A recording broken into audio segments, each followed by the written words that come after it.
Hello, fellow gardeners. Welcome back to Smart Garden.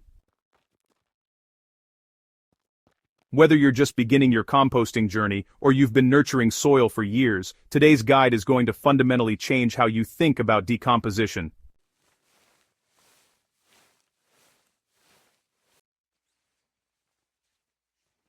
Everyone talks about speed in composting, but what if focusing on rapid decomposition is actually robbing your garden of its true potential? Or, what if waiting it out isn't always the best strategy? The truth is far more nuanced than simply choosing between fast and slow. We're busting common composting myths and revealing the surprising truths about speed versus patience to help you cultivate the healthiest, most productive garden you've ever had. Here's the fundamental tension facing every gardener. The immediate gratification of speed composting offers undeniable benefits, but what are we sacrificing in the process? Fast composting delivers finished compost in weeks or a few months, which sounds incredible if you're eager to enrich your beds before the growing season. The appeal is powerful. You get results quickly, you eliminate weed seeds and pathogens, and you can process large volumes of organic waste without delay. But speed comes with hidden costs that many gardeners never consider. The age-old wisdom of patient composting represents an entirely different philosophy, rooted in observation and patience. Good things genuinely do come to those who wait. While slow composting takes 6 months to over a year to complete, it operates on nature's timeline rather than ours. During this extended decomposition period, something magical happens beneath the surface. A thriving ecosystem of microorganisms, fungi, and invertebrates quietly transforms raw organic matter into living soil that's fundamentally different from fast composted material. So here's the ultimate trade-off we need to explore. Are you optimizing for quality, quantity, or convenience? The answer isn't one size fits all, and honestly, the most successful gardeners understand when to choose each path. Hot composting, or fast composting, operates on a principle that seems almost industrial compared to its slower cousin. The science behind speed centers on creating optimal conditions for thermophilic microorganisms, heat-loving bacteria that thrive at temperatures between 131 and 160 degrees Fahrenheit. At these temperatures, organic matter breaks down at an accelerated rate, and more importantly, most pathogens, weed seeds, and insect larvae are killed in the process. To achieve this rapid decomposition, you need to understand the ideal carbon-nitrogen ratio. The sweet spot typically hovers around 25 to 30 parts carbon to 1 part nitrogen. Carbon comes from brown materials like dry leaves, straw, and shredded paper, while nitrogen comes from green materials like grass clippings, kitchen scraps, and manure. Getting this balance right is crucial. Too much carbon and decomposition slows dramatically, too much nitrogen and you'll create an odorous, waterlogged mess. Many gardeners don't realize that precise ratios are what separate a thriving hot pile from a failed experiment. It's all about getting those proportions just right. Beyond simply mixing materials, aeration becomes your turbocharging hack. The more oxygen you introduce to the pile, the faster those thermophilic bacteria multiply and work. It's like giving your compost pile a breath of fresh air, literally. This means frequent turning, often every 3 to 5 days, is essential for maintaining the composting momentum. You really want to keep that energy going, so don't skip this step if you're aiming for success. Some experienced gardeners, create airflow channels within their piles using branch bundles, or they might install perforated pipes right at the core to reduce manual labor while maximizing oxygen penetration. The difference between a neglected hot pile and an actively managed one is often the difference between a 4-month project and a 12-month one. Cold composting, or slow composting, operates on an entirely different principle that's really rooted in ecological diversity and gradual transformation. The magic of this method, honestly, lies in nurturing a diverse microbial ecosystem. Without the extreme heat that you see in fast composting, a much broader spectrum of microorganisms thrives, not just thermophilic bacteria but also mesophilic bacteria, fungi, that create these complex soil networks, and a whole bunch of invertebrates that further break down organic matter. This biological diversity translates directly into the quality of your finished compost. You know, the difference in nutrient content between fast and slow compost can be pretty significant. The layering approach for slow composting isn't about rigid rules, but more about understanding what goes where for maximum potency.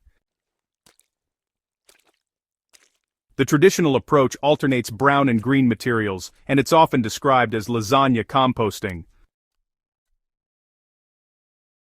You know, when kitchen scraps and grass clippings are buried deeper in the pile, they don't just decompose more effectively, they also create conditions that attract fewer pests. It's a win-win situation for any gardener.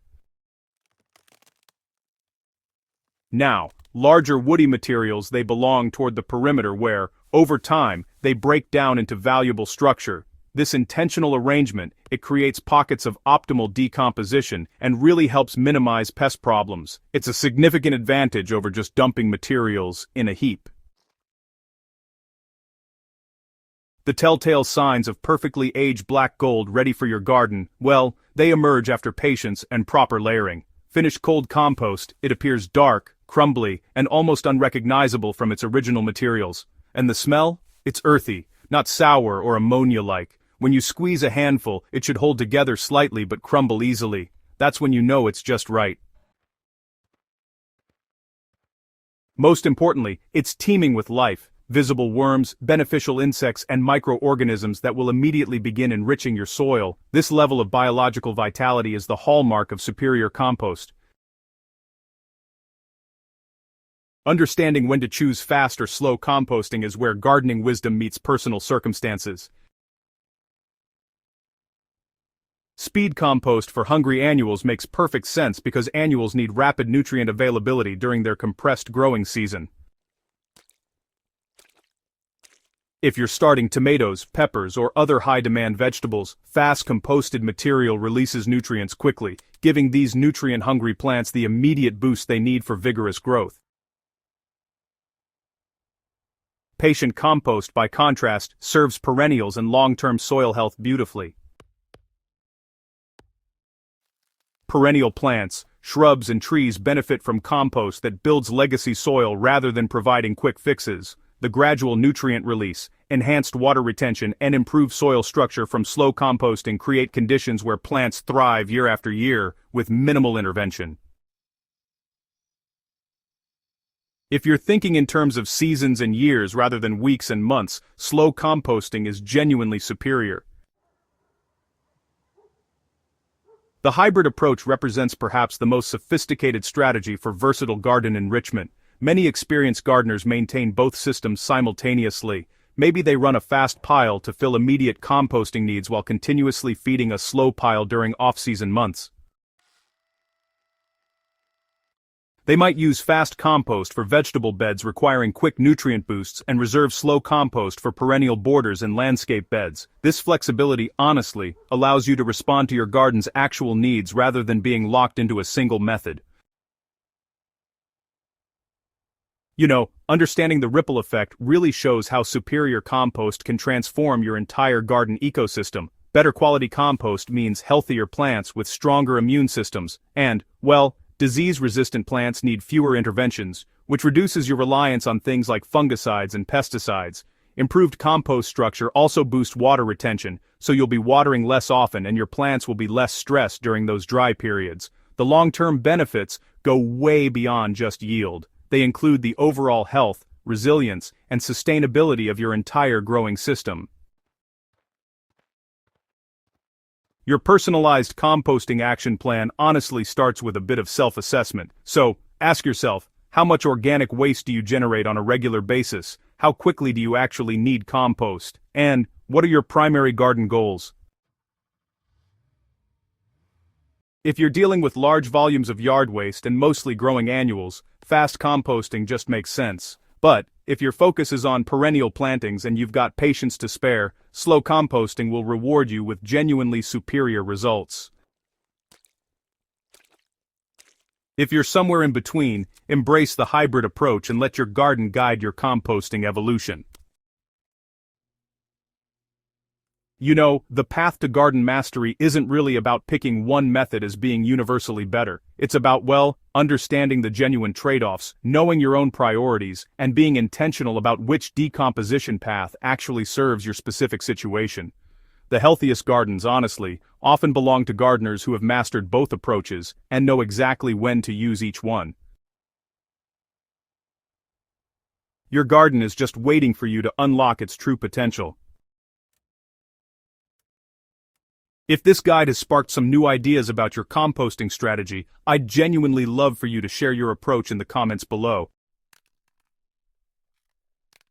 And if you haven't already, please subscribe to Smart Garden for more gardening wisdom delivered right to your feed. Together, let's grow gardens that truly thrive. Happy composting!